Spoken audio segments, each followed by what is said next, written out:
ನಮಸ್ಕಾರ ಸ್ನೇಹಿತರೆ. ಒಬ್ಬ ವ್ಯಕ್ತಿ ಎಷ್ಟೇ ದೊಡ್ಡವನಾದರೂ ಅವನ ವ್ಯಕ್ತಿತ್ವ ರೂಪವಾಗುವುದೇ ಬಾಲ್ಯದಿಂದ. ಹೀಗೆ ಬಾಲ್ ಗಂಗಾಧರ್ ತಿಲಕ್ ಅವರು ಹುಟ್ಟಿದ್ದು 1856ರಲ್ಲಿ ಮಹಾರಾಷ್ಟ್ರದ ರತ್ನಗಿರಿಯಲ್ಲಿ ಒಂದು ಮಧ್ಯಮ ವರ್ಗದ ಸಂಪ್ರದಾಯ ಕುಟುಂಬದಲ್ಲಿ ಜನಿಸ್ತಾರೆ. ನಿಮಗೆ ಗೊತ್ತಾ, ಬಾಲ್ಯದಲ್ಲಿ ತಿಲಕ್ ಅವರು ತುಂಬಾ ಹಠವಾದಿ ಮತ್ತು ಅನ್ಯಾಯದ ವಿರುದ್ಧ ಧ್ವನಿ ಎತ್ತುವಂತ ಹುಡುಗರು. ಶಾಲೆಯಲ್ಲಿ ಒಂದು ಸುಪ್ರಸಿದ್ಧವಾದ ಒಂದು ಘಟನೆ ನಡೆಯುತ್ತೆ. ಯಾರೋ ಕೆಲವು ವಿದ್ಯಾರ್ಥಿಗಳು ತರಗತಿಯಲ್ಲಿ ಶೇಂಗಾ ತಿಂದು ಅದನ್ನ ಸಿಪ್ಪಿನ ಅಲ್ಲೇ ಹಾಕಿರ್ತಾರ.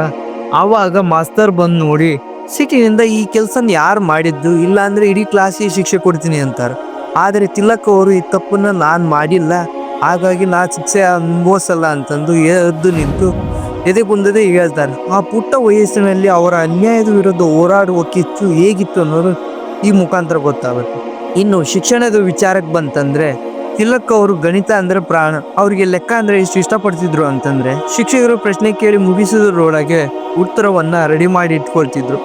ಆದರೆ ಅವರು ಬರೀ ಪುಸ್ತಕದ ಹುಳು ಆಗಿರ್ಲಿಲ್ಲ. BA LLB ಮುಗಿಸಿದ ಮೇಲೆ ಬ್ರಿಟಿಷ್ ಸರ್ಕಾರದಲ್ಲಿ ದೊಡ್ಡ ದೊಡ್ಡ ಕೆಲಸಕ್ಕೆ ಹೋಗ್ಬೋದಿತ್ತು, ಆರಾಮಾಗಿರ್ಬೋದಿತ್ತು. ಆದ್ರೆ ಅವರು ಬೇರೆ ಹಾದಿನೇ ಆಯ್ಕೆ ಮಾಡ್ತಾರೆ. ಇವತ್ತು ನಮಗೆ ಸೋಷಿಯಲ್ ಮೀಡಿಯಾ ಇದೆ, ಒಂದು ಟ್ವೀಟ್ ಮಾಡಿದ್ರೆ ಸಾಕು ಇಡೀ ಜಗತ್ತಿಗೆ ಹೋಗಿ ತಲುಪುತ್ತೆ. ಆದರೆ 1881ರಲ್ಲಿ ಆಗಿನ ಕಾಲದ ಜನರ ಮನಸ್ಸನ್ನು ತಲುಪಲು ಇದ್ದ ಏಕೈಕ ದಾರಿ ಅಂದರೆ ಅದ ಪತ್ರಿಕೆಗಳು. ತಿಲಕ್ ಅವರು ತಮ್ಮ ಗೆಳೆಯರೊಂದಿಗೆ ಸೇರಿ 2 ಪತ್ರಿಕೆಗಳನ್ನು ಶುರು ಮಾಡ್ತಾರೆ. ಒಂದು ಕೇಸರಿ ಮರಾಠಿ ಭಾಷೆಯಲ್ಲಿ, ಇನ್ನೊಂದು ಮರಾಠ ಇಂಗ್ಲಿಷ್ ಭಾಷೆಯಲ್ಲಿ. ಕೇಸರಿ ಅಂದರೆ ಸಿಂಹ ಎಂದರ್ಥ. ಹೆಸರಿನ ತಕ್ಕಂತೆ ತಿಲಕ್ ಅವರ ಲೇಖನಿ ಸಿಂಹದಂತೆ ಗರ್ಜಿಸುತ್ತಿತ್ತು. ಅವರ ಪತ್ರಿಕೆಯಲ್ಲಿ ಬರೆಯುತ್ತಿದ್ದ ಲೇಖನಿ ಬ್ರಿಟಿಷ್ ಅಧಿಕಾರಿಗಳಿಗೆ ನಿದ್ದೆಗೆಡಿಸುತ್ತಿತ್ತು. ಆ ಕಾಲದಲ್ಲಿ ಬ್ರಿಟಿಷರ ವಿರುದ್ಧ ಬರೆಯುವುದೆಂದರೆ ನೇರವಾಗಿ ಜೈಲಿಗೆ ಆಹ್ವಾನ ಕೊಟ್ಟನು. ಆದರೂ ತಿಲಕ್ ಅವರು ಹೆದರಲಿಲ್ಲ. ಅವರು ಹೇಳಿದ್ದು ಒಂದೇ, ಪತ್ರಿಕೋದ್ಯಮ ಎನ್ನುವುದು ಕೇವಲ ಸುದ್ದಿಗಾಗಿ ಅಲ್ಲ, ಜನರ ಜಾಗೃತಿಯನ್ನು ಮೂಡಿಸಲುವಾಗಿ. ತಿಲಕರ ಬರಹ ಶಕ್ತಿ ಎಷ್ಟಿತ್ತೆಂದರೆ ಸಾಮಾನ್ಯ ರೈತರಿಗೂ ಬ್ರಿಟಿಷರು ಮಾಡುತ್ತಿರುವ ಅನ್ಯಾಯವು ಅರ್ಥವಾಗಲು ಶುರುವಾಗುತ್ತೆ. ಬ್ರಿಟಿಷರು ಇವರನ್ನು ಭಾರತೀಯ ಅಶಾಂತಿಯ ಪಿತಾಮಹ ಅಂತ ಕರೆದರು. ಆದರೆ ತಿಲಕ್ ಅವರು ಅದನ್ನು ಪ್ರಶಸ್ತಿಯಂತೆ ಸ್ವೀಕರಿಸಿದರು. ಅವರು ಜನರ ಕಷ್ಟಗಳನ್ನು ಪತ್ರಿಕೆಯ ಮೂಲಕ ಸರ್ಕಾರಕ್ಕೆ ತಲುಪಿಸುವುದು ಮತ್ತು ಜನರಿಗೆ ಹೋರಾಟಕ್ಕೆ ಕರೆ ನೀಡುವುದು ಇದರ ಮೂಲ ಉದ್ದೇಶವಾಗಿತ್ತು. ಸ್ನೇಹಿತರೆ, ನಾವೆಲ್ಲ ಇವತ್ತು ಸಂಭ್ರಮದಿಂದ ಆಚರಿಸುತ್ತಿರುವ ಸಾರ್ವಜನಿಕ ಗಣೇಶೋತ್ಸವದ ಹಿಂದೆ ಒಂದು ದೊಡ್ಡ ರಾಜಕೀಯ ತಂತ್ರವಿತ್ತು ಅಂದ್ರೆ ನೀವು ನಂಬ್ತೀರಾ? 1893ಕ್ಕಿಂತ ಮೊದಲು ಗಣೇಶನ ಹಬ್ಬ ಕೇವಲ ಮನೆಗಳಿಗೆ ಮಾತ್ರ ಸೀಮಿತವಾಗಿತ್ತು. ಆದರೆ ಬ್ರಿಟಿಷರು ಒಂದು ದೊಡ್ಡ ಕಾನೂನನ್ನು ತಂದಿದ್ದು, ಸಾರ್ವಜನಿಕವಾಗಿ ಗುಂಪು ಸೇರಬಾರದು ಎಂದು. ಇದನ್ನ ಮೀರಿ ಜನರು ಒಂದು ಕಡೆ ಸೇರಲು ತಿಲಕ್ ಅವರು ಒಂದೇ ಮಾರ್ಗವಿತ್ತು, ಅದೇ ಈ ಹಬ್ಬಗಳನ್ನು ಬೀದಿಗೆ ತರುವುದು. ಧಾರ್ಮಿಕ ಕಾರ್ಯಕ್ರಮಗಳಿಗೆ ಬ್ರಿಟಿಷರು ಅಡ್ಡಿಪಡಿಸುವುದು ಕಷ್ಟ ಎಂದು ತಿಲಕ್ ಅವರಿಗೆ ತಿಳಿದಿತ್ತು. ಗಣೇಶೋತ್ಸವದ ನೆಪದಲ್ಲಿ ಸಾವಿರಾರು ಜನರು ಒಂದು ಕಡೆ ಸೇರಲು ಶುರು ಮಾಡಿದ್ದರು. ಅಲ್ಲಿ ಭಜನೆ, ನಾಟಕಗಳ ಜೊತೆಗೆ ದೇಶಭಕ್ತಿಯ ಭಾಷಣಗಳು ನಡೆಯುತ್ತಿದ್ದವು.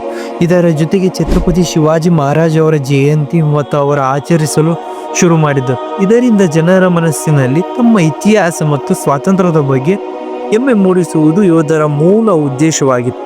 ಮತಭೇದವಿಲ್ಲದೆ ಎಲ್ಲರನ್ನೂ ಒಂದು ಕಡೆ ಸೇರಿಸುವಂತೆ ಮಾಡಿದ ತಿಲಕ್ ಅವರ ಈ ಸಾರ್ವಜನಿಕ ಉತ್ಸವ ಅತಿ ದೊಡ್ಡ ಯಶಸ್ಸನ್ನು ಕಾಣ್ತು. ಇಂದಿನ ಸೋಷಿಯಲ್ ಮೀಡಿಯಾದಲ್ಲಿ ನಾವು ಜನರನ್ನು ಒಂದು ಕಡೆ ಸೇರಿಸುತ್ತೇವೆ, ಅದೇ ರೀತಿ ತಿಲಕ್ ಅವರು ಹಬ್ಬದ ಮೂಲಕ ಈ ಸಮಾಜವನ್ನೇ ಒಂದು ವೇದಿಕೆಯಲ್ಲಿ ತಂದಿದ್ದರು. 19ರ ಆರಂಭದ ಸಮಯದಲ್ಲಿ ಭಾರತದಲ್ಲಿ ಸ್ವತಂತ್ರ ಕಿಚ್ಚು ಜೋರಾಯಿತು. ಬ್ರಿಟಿಷರಿಗೆ ಭಾರತೀಯರ ಈ ಒಗ್ಗಟ್ಟನ್ನು ಕಂಡು ಭಯವಾಗುತ್ತಿತ್ತು. 1908ರಲ್ಲಿ ತಿಲಕ್ ಅವರು ತಮ್ಮ ಕೇಸರಿ ಪತ್ರಿಕೆಯಲ್ಲಿ ಬ್ರಿಟಿಷರ ವಿರುದ್ಧ ಕಟುವಾಗಿ ಬರೆಯುತ್ತಿದ್ದರು. ಇದನ್ನೇ ನೆಪವಾಗಿಟ್ಟುಕೊಂಡು ಬ್ರಿಟಿಷರು ಅವರಿಗೆ ರಾಜದ್ರೋಹ ಆರೋಪವನ್ನು ಹೊರಿಸಿ ಬರೋಬ್ಬರಿ 6 ವರ್ಷಗಳ ಕಾಲ ಜೈಲು ಶಿಕ್ಷೆಗೆ ವಿಧಿಸಿದರು. ಅವರನ್ನು ಕಳಿಸಿದ್ದು ಇಂದಿನ ಮಯನ್ಮಾರದಲ್ಲಿರುವ ಮಂಡಾಲಯ ಎಂಬ ಭೀಕರ ಜೈಲು. ಅಷ್ಟು ವಯಸ್ಸಾಗಿದ್ದರೂ, ಮಧುಮೇಹ ಕಾಯಿಲೆ ಇದ್ದರೂ ತಿಲಕ್ ಅವರು ಅಲ್ಲಿ ಎದೆಗುಂದಲಿಲ್ಲ. ಆ ಕತ್ತಲೆ ಕೋಣೆಯಲ್ಲಿ ಅವರು ನಮಗಾಗಿ ಒಂದು ಅದ್ಭುತ ಕೊಡುಗೆಯನ್ನು ನೀಡಿದರು, ಅದೇ ಗೀತರಹಸ್ಯ. ಇಂಥ ಭಗವದ್ಗೀತೆ ಕೇವಲ ಸನ್ಯಾಸಿಗಳಿಗಲ್ಲ, ಅದು ಸಾಮಾನ್ಯ ಜನರಿಗೆ ತಮ್ಮ ಕರ್ತವ್ಯವನ್ನು ಮಾಡಲು ಪ್ರೇರೇಪಿಸುವ ಕರ್ಮಯೋಗದ ದಾರಿ ಎಂದು ಅವರು ಅದರಲ್ಲಿ ವಿವರಿಸಿದರು. ಕರ್ಮಯುಗ ದಾರಿ ಅಂದ್ರೆ ಸ್ನೇಹಿತರೆ, ಆಗಿನ ಕಾಲದಲ್ಲಿ ಭಗವದ್ಗೀತೆ ಕೇವಲ ಆಧ್ಯಾತ್ಮಿಕ ಅಥವಾ ಮೋಕ್ಷಕ್ಕಾಗಿ ಓದಿದ್ದರು. ಆದರೆ ತಿಲಕ್ ಅವರು ಜೈಲಿನಲ್ಲಿ ಕುಳಿತು ಅದಕ್ಕೆ ಬೇರೆಯದೇ ಆದ ವಾಕ್ಯವನ್ನು ನೀಡಿದರು. ಅವರು ಹೇಳಿದ್ದು ಒಂದೇ, ಬರೀ ಪ್ರಾರ್ಥನೆ ಮೂಲಕ ದೇಶಕ್ಕಾಗಿ ಸ್ವಾತಂತ್ರ್ಯ ಸಿಗಲ್ಲ, ನಾವು ಕೆಲಸ ಮಾಡಬೇಕು, ಅನ್ಯಾಯದ ವಿರುದ್ಧ ಹೋರಾಡಬೇಕು. ಇದನ್ನೇ ಅವರು ಕರ್ಮಯೋಗ ಅಂದ್ರು. ತಿಲಕ್ ಅವರ ಪ್ರಕಾರ ದೇಶ ಸೇವೆ ಮಾಡುವುದೇ ಅತಿ ದೊಡ್ಡ ಭಕ್ತಿ. ಅವರ ಈ ವಿಚಾರಗಳ ಮುಂದೆ ಮಹಾತ್ಮ ಗಾಂಧೀಜಿಯವರು ಪ್ರೇರೇಪಿತರಾದರು.